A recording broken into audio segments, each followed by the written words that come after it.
Well, folks, I am really thrilled today because we have Tony Gomez on the line to share with us. 5 weeks ago, Tony had $20,607 of AP for the week. Now, he took the next week off. You see, he truly does understand work hard, play hard. The next week, 3 weeks ago, over $11,000 of AP. 2 weeks ago, over $8,000 of AP. And this week, once again, over $20,000 of AP. In other words, the last 4 weeks that Tony's worked, if you add the AP together, it's more than $60,000 of AP in 4 weeks. If a brand new agent was to write $60,000 of good AP at 95% commission, that agent would make more than $55,000 in 4 weeks. Tony, you've always got such good advice. I know that a couple of weeks ago, you made a proclamation. If anybody wants to ride with you, come and ride with me. And based on our discussion the other day, it sounds like several people have taken you up on that offer. Tony, what words of wisdom do you have to share with us this time? Okay, so I think it's just an honor to be able to be on this call. And I think it's funny, Don, the other day we were talking about me being on the call, and I mentioned that it's not typical for somebody to hit 20,000 in a week. But then I thought, well, maybe it is becoming typical. Maybe this is something that I can do over and over again. So I'm looking forward to being able to keep on doing this. And I know some people tell me, well, what are you doing? How do you do it to do that kind of AP in a week?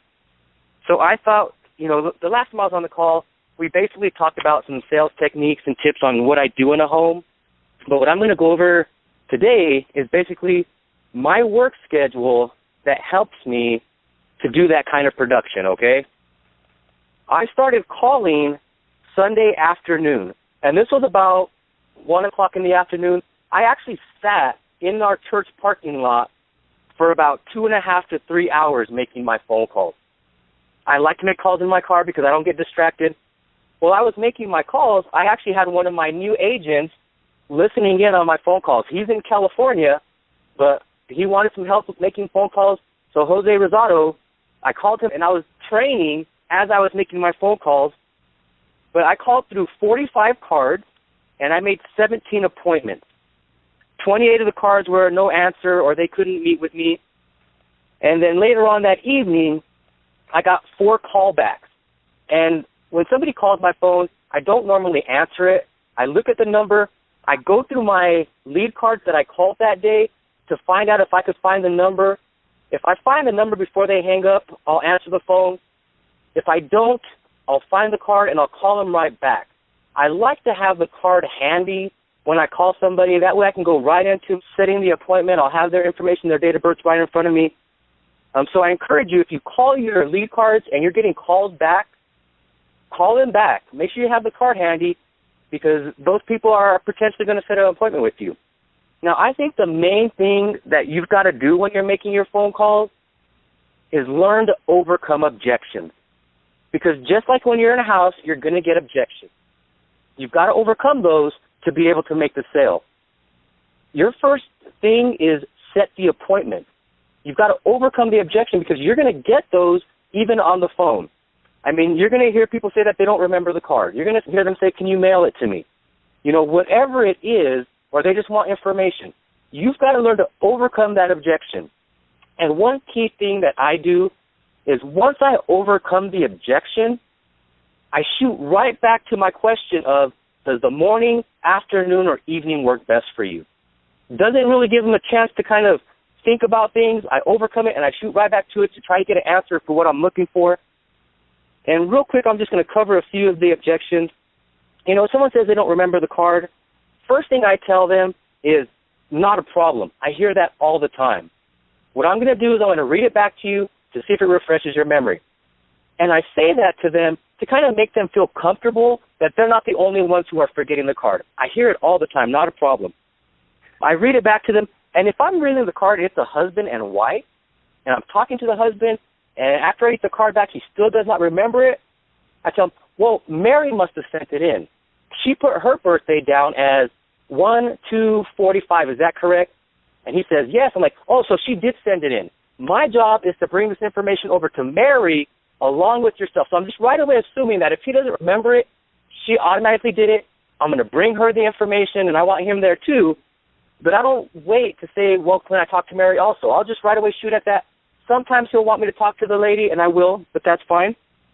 When I'm setting my appointment, I've used the client's name 4 or 5 times during the appointment. You know, I'll mention their name when I ask for them, and then I'll say, well, Mary, my job is to bring this information to you, and then I verify the address, and I'll say, and Mary, I'm going to ask you a few questions. Just using their name, we've learned to do that in the presentation. Do it during the phone appointments also. Another thing that I do that I think has really made a difference on myself being able to set appointments is I'll ask them, how are you doing today? And if they say good, I'll say, great, that's good to hear. So I'm affirming them. And if they ask me, well, how are you doing? I'll tell them, I'm doing great. Thank you for asking. I really appreciate that. And I think that just makes a big difference on making me not sound like a telemarketer, but as somebody who's just willing and genuine wanting to talk to them. One of the other objections that we always get is, can you mail it?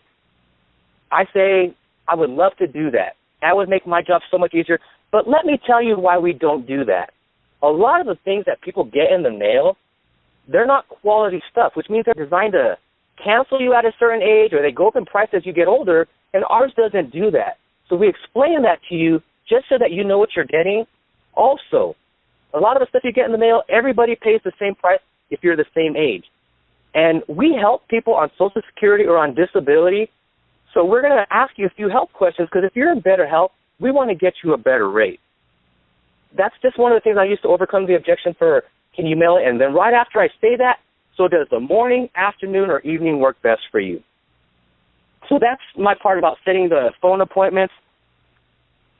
Now I'm going to go over my work schedule for last week. So I set my appointments Sunday. Monday morning, I had a ride-along. I picked up Eric Walker. He is from Washington. He's going to be one of our new agents. I picked him up at 5:15 in the morning. We drove 200 miles, which was 3 hours and 15 minutes, to our first appointment at 8:30 a.m. Our last appointment was at 8 p.m. We had 11 appointments scheduled for Monday. We did have a couple of no-shows in there, so we did 4 door knocks. I made 11 face-to-faces, 11 sales for $7,700. Okay, went back to the hotel that night at about 9 o'clock at night and faxed in part of the applications. If I collected a check in the house, I faxed in those applications because I want those ones to get processed as soon as possible so that the people don't go out and spend the money before we get a chance to cash their check. And since I'm talking about that, I always ask for a check in the house. Once I sign them up and I filled out the amount of coverage, I ask them, can I get a check from you today? If they tell me yes, great. I just got myself a check. If they tell me no, not a problem. What day do you want your bank to send us the money on this? And notice I said, what day do you want your bank to send us the money, and not what day do you want us to take this from your bank? I just think it sounds a lot more positive if you say, have your bank send the money and not us take this from your bank. So that's a little pointer right there. Now, Tuesday morning, first appointment again was at 8 o'clock in the morning. Last appointment was at 6 o'clock. We had 10 appointments, 12 face-to-faces, 7 sales for $5,869. After we got done with our last appointment, we drove from Roswell, New Mexico, is where we were working, back to Albuquerque, another 3 hours and 15 minutes, 200 miles, got home about 10:30. Wednesday morning, got up, got on the conference call. After the conference call, set appointments for Thursday and Friday. So I spent another 3 hours on the phone, sent in all the rest of my paperwork, did emails, everything that I needed to do. Thursday morning, got up again, picked up my next ride-along, which is Tim Waters, at 4:30 in the morning. Drove again, for probably 3.5 hours this time, 200 miles, and I tried, when I was setting my appointments, believe me, Don, I was trying not to set an 8 o'clock appointment because I just knew if I set an 8 o'clock appointment, I was getting up super early. I was trying to make my first appointment at 9 just to give me 1 extra hour of sleep. But you know what? I got a person that said I can only meet at 8 o'clock. So you know what? I'm going to do whatever it takes. If that means 1 hour less of sleep, I'm getting up that 1 hour early and driving that early in the morning to make sure I sit down with that person. And it was a sale. Now, Thursday, the first appointment, again, was at 8 o'clock in the morning. The last appointment was at 8:30 at night. Had 10 face-to-faces, 8 sales for $5,486. Friday, this was our short day. Started at 8 o'clock in the morning was the first appointment. We had our last appointment at 3 p.m. because I had to get Tim back to the airport in Albuquerque for him to catch his flight. We had 5 face-to-faces, 3 sales for only $1,200. Last week, I drove a total from the time I took off to the time I got back Friday night of 1,054 miles. That's including my appointments, my drive time, everything. I spent 13 hours driving, 6 hours making phone calls, about 7 to 8 hours doing paperwork and email and follow-up, 43 hours in the field. So I worked about 70 hours last week. 38 face-to-faces, 29 sales for $20,000. Now, it's crazy. I know it is. It's a lot of work. I was wasted. I was tired. All I wanted to do was sleep. I had to catch up on my sleep, but the reward was well worth it. And this week, I planned on taking off the whole week, spending time with my family. On Friday, we are actually going to we're going to rent a hotel that has an indoor water park. We're going to spend the morning there. We're probably going to go out for lunch to a pizza place, play games, and then in the evening they have a trampoline park. I wanted to do it early in the week, but my son actually got a cut on his head, so he has to let that heal before we can actually do that kind of stuff. So we're going to do it probably Friday and Saturday. I was planning on taking the whole week off, but I do have another ride-along today. So as soon as I get off of the call, I'm going to pick up my other ride-along, and we're going to go out there and hit the field again. So that is my work week. So if you're saying, I want to boost my production, I say boost the amount of hours that you're working. Make sure you're putting in the time and the effort necessary to get out there and make it happen. Woo, Tony! This is fantastic information. You really do work hard, and I like the concept that you do play hard. What I'm going to do, Tony, is ask you if we can take your phone script, the written copy, maybe do some role-playing with Helena, maybe some live phone setting appointments, and can we go ahead and get that information and put it up on our website for our folks? Yeah, that would be great. That's excellent. Tony, thank you very much for sharing with us. Looking forward to get that information up on the website along with some of your video presentation and other stuff. Oh, man. Thank you, Tony, for working hard, setting the bar high.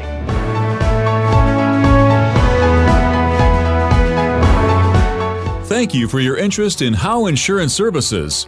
For additional audio and video recordings, please visit howtosellfinalexpense.com.